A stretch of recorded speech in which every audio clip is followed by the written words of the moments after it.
climate change is already happening now. If we compare to the situation before the pre-industrial era, the climate already changed. On February 2007, it was the first time my community also we got the flooding. It never happened before. I think the weather is changing.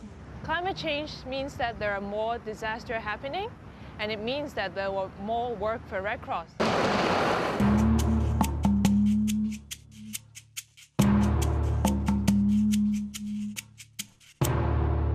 Climate change adaptation is about how we help community cope with this changing weather pattern, and it means more than just responding to disaster. It's about how we help the community to prepare.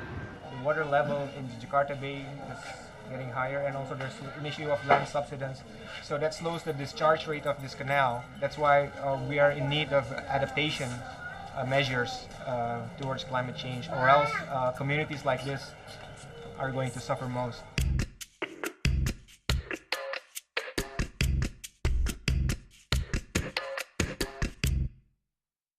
What you see with climate change adaptation, it is putting an additional layer of challenges on top of reaching the Millennium Development Goals.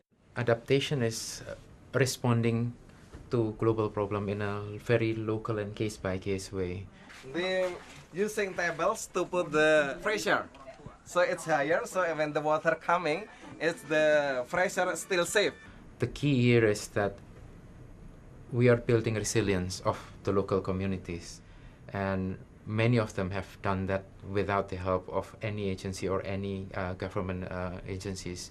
Initially, their doorsteps would be here, but then after repeated annual flooding, they make it higher. So when the water is, they get quite safe. After a disaster, poor people have lost their capital. They've lost their home, they've lost their savings, and they've often lost skills. So there has to be really a package, and that often involves microfinance, but also capacity building, technical assistance, and training. Respond, spend a lot of time and energy. We only deal with the impact of disaster. The disaster preparedness and disaster response should be balanced. But the capacity building is very important for us. So PMI in chapter and branches not only strong in disaster response, but at least they have to initiate the community-based program, disaster risk reduction program. The society should be prepared to adapt to climate change. It is completely Red Cross mandate. The sooner we act, the better. Okay, we are racing against time. Act now, and we should understand that we owe to the next generation.